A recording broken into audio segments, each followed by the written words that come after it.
Assalamualaikum warahmatullahi wabarakatuh. Kembali lagi bersama saya Rodiatul Adawiyah, mahasiswi Komunikasi dan Penyiaran Islam semester 4. Bagi yang belum kenal, hai, salam kenal. Jadi hari ini saya mau mereview mata kuliah penulisan berita dan artikel yang diampu oleh Bapak dosen Dr. Adi Kusuma SIKOM MSI pada Kamis 21 Maret 2024 kemarin.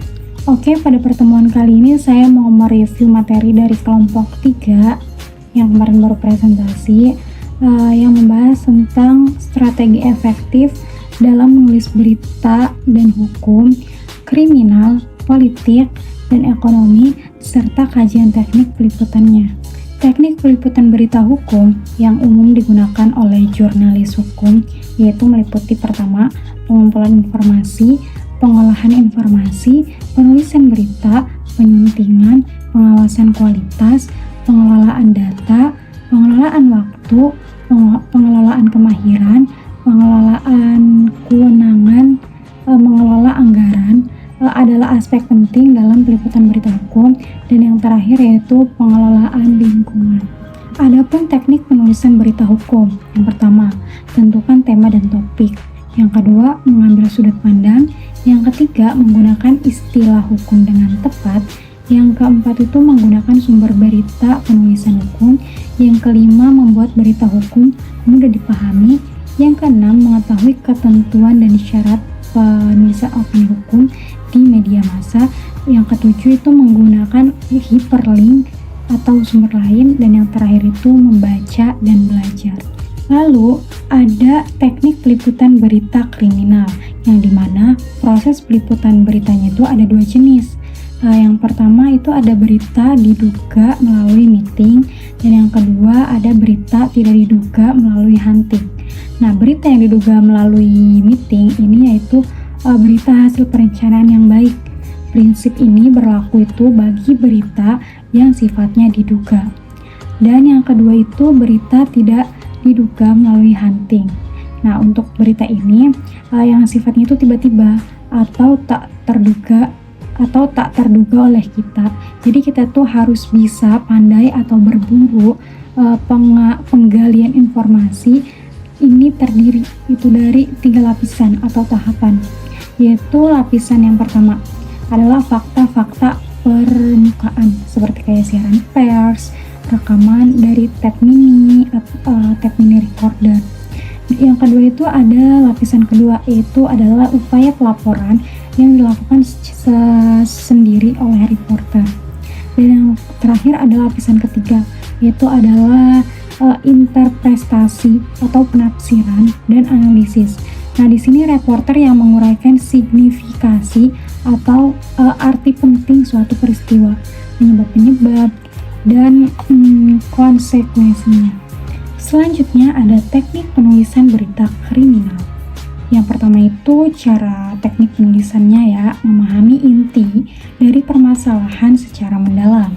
Yang kedua, dalam merancang lead berita itu harus yang menarik bagi pembaca. Yang ketiga, menetapkan sudut pandang berita. Yang keempat, analisis bahasa jurnalistik berita kriminal. Yang kelima, mencari akar penyebab peristiwa. Yang keenam, menggunakan gaya penulisan yang naratif. Yang ketujuh, melakukan peninjauan langsung oleh wartawan. Jadi tidak boleh melalui perantara. Yang kedelapan, memiliki punch yang kuat. Yang kesembilan, berita harus mudah dipahami oleh semua lapisan masyarakat. Disajikan dengan bahasa yang sederhana namun informatif. Jadi bahasa yang disampaikan ini tuh harus sederhana yang mudah dipahami bagi masyarakat. Berita kriminal juga memiliki kriteria tertentu, yaitu memiliki kriteria baru, tidak biasa, menarik atau penting, dan yang terakhir itu tentang orang. Adapun contoh untuk melakukan peliputan berita politik yang terkait berita kasus korupsi, kita dapat melakukan yang pertama verifikasi ke narasumber, mencocokkan kebenaran secara data dengan fakta yang akurat, pengumpulan data dan dokumentasi, terus pengumpulan data yang kualitatif. Selanjutnya ada teknik penulisan berita politik, yang dimana tekniknya itu menggali peristiwa dan kejadian politik, mengumpulkan informasi dari sumber berita, menulis struktur berita, mengelola penyuntingan berita, memperhatikan kode etik jurnalistik, mengembangkan berita mendalam, yang ketujuh menggunakan bahasa yang benar, dan yang terakhir itu memahami struktur berita politik. Lanjut, ada teknik penulisan berita ekonomi. Nah, reportase berita ekonomi itu meliputi peristiwa dan atau informasi yang muncul dari sistem aktivitas manusia yang berhubungan dengan produksi, distribusi, pertukaran, konsumsi barang dan jasa. Nah, ruang lingkup berita ekonomi secara garis besar itu terbagi menjadi dua. Yang pertama ekonomi mikro dan yang kedua adalah ekonomi makro. Ada pun nih jenis-jenis berita ekonomi. Yang pertama perdagangan, yang kedua moneter, yang ketiga kebijakan ekonomi, yang keempat perdagangan, yang kelima saham, dan lain sebagainya. Nah, gimana sih cara peliputan berita ekonomi itu? Yang pertama, caranya itu melakukan observasi terlebih dahulu. Setelah melakukan observasi, yaitu wawancara. Nah, setelah melakukan wawancara, yang terakhir itu adalah riset kepustakaan. Nah, bagaimana sih cara penulisan berita ekonomi itu? Nah, yang pertama itu kita harus memahami dasar-dasar ekonomi dan keuangan sebelum kita dapat melaporkannya secara efektif.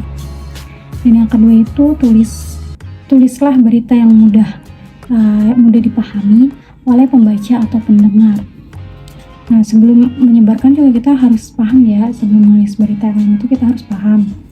Yang ketiga, berita tidak dipenuhi dengan angka. Dan yang keempat, itu sepadat mungkin hindari jargon ekonomi. Jika kita perlu untuk memasukkan istilah-istilah teknis, jelaskan kepada audiens gitu. Dan yang kelima, neraca berisi banyak informasi yang berguna pada organisasi keuangan. Belajarlah membaca neraca. Dan yang terakhir itu adil dalam memberikan konflik industri. Oke, selesai sudah pembahasan pada kali ini di pertemuan Learning Journal kelima. Mohon maaf apabila ada kata-kata dalam penyampaian atau pengucapan yang salah, mohon dimaafkan. Kurang lebih mohon maaf. Jangan lupa tonton video aku selanjutnya. Bye-bye di learning video selanjutnya. Wassalamualaikum.